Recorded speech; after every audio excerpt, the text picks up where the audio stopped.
ಕೆಲವು ಹಿತನುಡಿಗಳು. ಮಾತಿನ ಬೆಲೆ ತಿಳಿದವರು ಹೃದಯದ ತಕ್ಕಡಿಯಲ್ಲಿ ತೂಗಿ ಆನಂತರ ಬಾಯಿಯಿಂದ ಹೊರಗೆ ಹಾಕುತ್ತಾರೆ. ಸಹನೆ ಕಹಿ, ಆದರೆ ಅದರ ಫಲ ಅಮೃತ. ರುಚಿಕಟ್ಟಾದ ಸಾಂಬಾರಿನೊಳಗೆ ಸೌಟು ಇದ್ದರೂ ಅದಕ್ಕೆ ರುಚಿ ತಿಳಿಯದು. ಸಜ್ಜನರ ಸಂಗಮದಲ್ಲಿದ್ದ ಮಾತ್ರಕ್ಕೆ ನಮಗೆ ಸದ್ಗುಣ ಒಲಿಯದು. ಎಲ್ಲ ಸಂದರ್ಭಗಳಲ್ಲಿಯೂ ಮಾತನಾಡಬೇಕು ಎಂಬ ಆತುರ ಬೇಡ. ಅನೇಕ ಸಲ ಮಾತಿಗಿಂತ ಮೌನವೇ ಪರಿಸ್ಥಿತಿಯನ್ನು ಚೆನ್ನಾಗಿ ನಿಭಾಯಿಸುತ್ತದೆ. ವರ್ಣರಂಜಿತ ಸುಳ್ಳಿನ ಸೆಳೆತದಿಂದಾದ ಸಂತೋಷ ತಾತ್ಕಾಲಿಕ, ಆದರೆ ಬಣ್ಣದ ಹಂಗಿಲ್ಲದ ಸತ್ಯ ಶಾಶ್ವತ ಸಂತೋಷವನ್ನು ನೀಡುತ್ತದೆ. ಕದಡಿದ ನೀರಿನಲ್ಲಿ ಸ್ಪಷ್ಟ ಪ್ರತಿಬಿಂಬವನ್ನು ಹೇಗೆ ಕಾಣಲು ಸಾಧ್ಯವಿಲ್ಲವೋ ಹಾಗೆ ಕೋಪದ ಮನಸ್ಸಿನಲ್ಲಿ ಪರಿಸ್ಥಿತಿಯನ್ನು ಸ್ಪಷ್ಟವಾಗಿ ಗ್ರಹಿಸಲು ಸಾಧ್ಯವಾಗದು. ನಾವು ಮಾಡುವ ಸಣ್ಣ ಸಹಾಯವು ಕಷ್ಟದಲ್ಲಿರುವವರಿಗೆ ಅಪಾರ ಎನಿಸಬಹುದು. ಪರೋಪಕಾರ ನಮ್ಮ ಬದುಕಿನ ಧ್ಯೇಯವಾಗಿರಲಿ.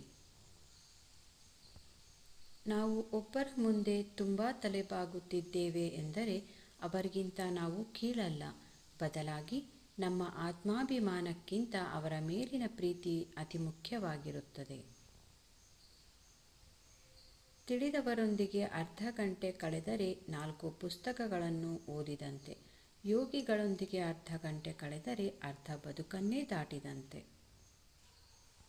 ತಾನು ಯಾರಿಗೂ ಅನಿವಾರ್ಯವಲ್ಲವೆಂದು ಗೊತ್ತಾದಾಗ ಮನುಷ್ಯನ ಅಹಂಕಾರ ತಾನಾಗಿಯೇ ಕಡಿಮೆಯಾಗುತ್ತದೆ.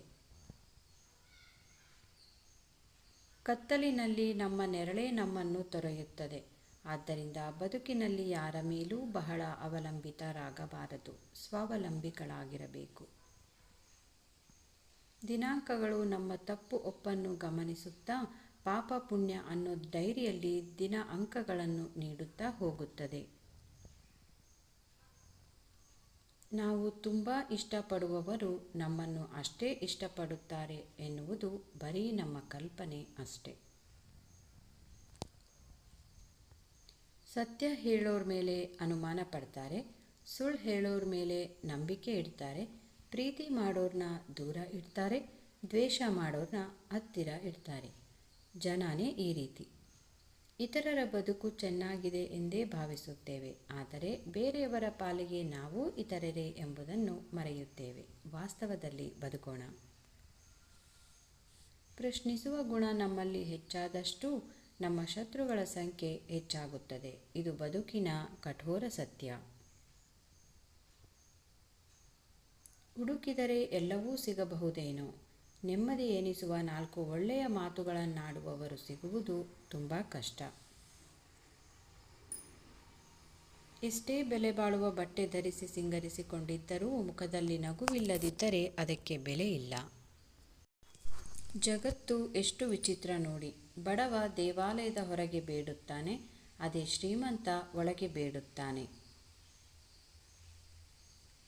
ಯಾರು ಸಮಯ ಸಾಧಕರಾಗಿ ಒಬ್ಬ ವ್ಯಕ್ತಿಯನ್ನು ಮೋಸ ಮಾಡುತ್ತಾರೋ ಅವರ ಮೋಸಕ್ಕೆ ಸಮಯವೇ ಒಂದು ದಿನ ಅವರಿಗೆ ತಕ್ಕ ಪಾಠವನ್ನು ಕಲಿಸುತ್ತದೆ.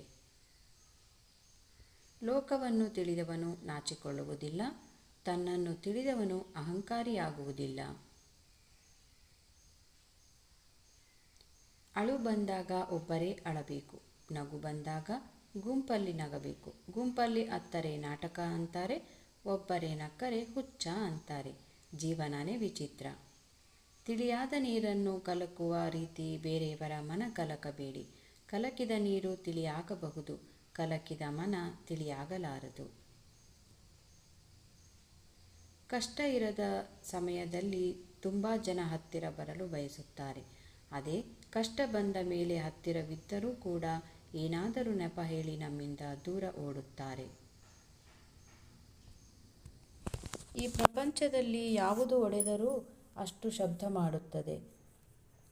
ಶಬ್ದ ಮಾಡುತ್ತದೆ. ಆದರೆ ಒಂದು ಮನಸ್ಸು ಒಡೆದಾಗ ಮಾತ್ರ ಅದು ಮೌನವಾಗಿ ಉಳಿದು ಬಿಡುತ್ತದೆ.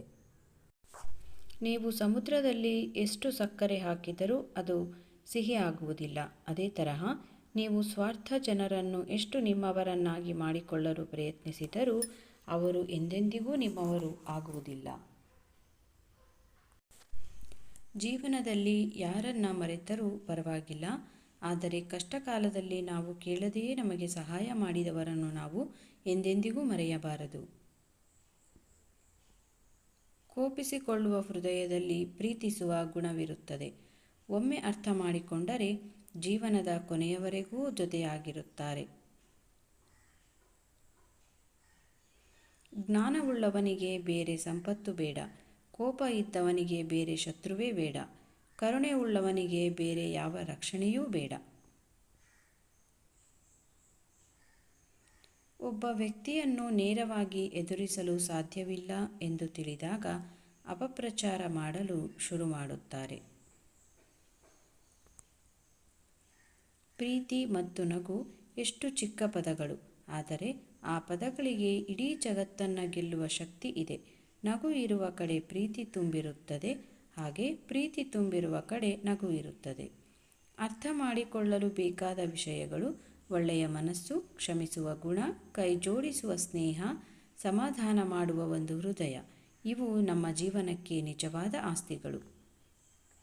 ಒಬ್ಬ ವ್ಯಕ್ತಿಯನ್ನು ಸೋಲಿಸುವುದು ತುಂಬ ಸುಲಭ, ಅದೇ ಒಬ್ಬ ವ್ಯಕ್ತಿಯನ್ನು ಗೆಲ್ಲುವುದು ತುಂಬ ಕಷ್ಟ. ಯಾರು ಖುಷಿಯಾಗಿರುತ್ತಾರೋ ಅವರು ಮಾತ್ರ ಮತ್ತೊಬ್ಬರನ್ನು ಖುಷಿಯಾಗಿಡಬಲ್ಲರು.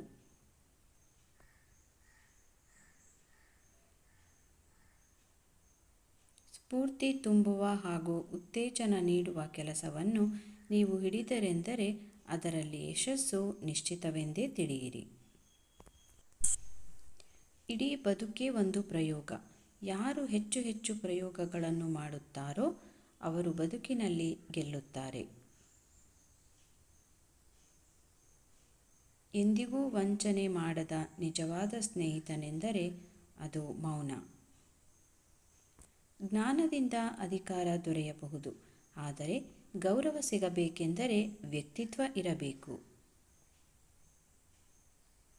ಭವಿಷ್ಯವನ್ನು ಬದಲಾಯಿಸಲು ಸಾಧ್ಯವಿಲ್ಲ, ಆದರೆ ನಮ್ಮ ಹವ್ಯಾಸಗಳನ್ನು ಬದಲಿಸಬಹುದು. ಆ ಹವ್ಯಾಸಗಳು ನಮ್ಮ ಭವಿಷ್ಯವನ್ನೇ ಬದಲಿಸಬಲ್ಲವು.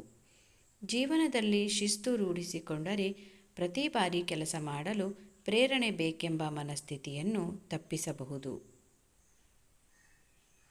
ಉತ್ತಮ ನಿರ್ಧಾರಗಳು ಅನುಭವದಿಂದ ಬರುತ್ತವೆ, ಅನುಭವವು ಕೆಟ್ಟ ನಿರ್ಧಾರಗಳಿಂದ ಬರುತ್ತದೆ. ಯಾವುದೇ ಕೆಲಸ ಮಾಡಲು ಬೇಕಾಗಿರುವುದು ಬರೀ ಕೌಶಲ್ಯವಲ್ಲ, ಮಾಡಬೇಕು ಎಂಬ ಹಂಬಲ, ಮಾಡಿಯೇ ತೀರುವೆ ಎಂಬ ಮನೋಬಲ. ಯಶಸ್ಸು ಯಾವತ್ತೂ ಕುಳಿತಲ್ಲಿಗೆ ಬಂದು ಬೆನ್ನು ತಟ್ಟುವುದಿಲ್ಲ, ನಾವೇ ಬೆನ್ನಟ್ಟಿ ಹೋಗಿ ಅಪ್ಪಿಕೊಳ್ಳಬೇಕು. ನಾವಿಲ್ಲಿ ಕೊಟ್ಟ ಮಾಹಿತಿ ಇಷ್ಟವಾದಲ್ಲಿ ಪ್ಲೀಸ್ ಲೈಕ್ ಮಾಡಿ, ಶೇರ್ ಮಾಡಿ, ಸಬ್ಸ್ಕ್ರೈಬ್ ಮಾಡಿ. ಕನ್ನಡಿಗರನ್ನು ಬೆಳೆಸಿ. ಧನ್ಯವಾದಗಳು.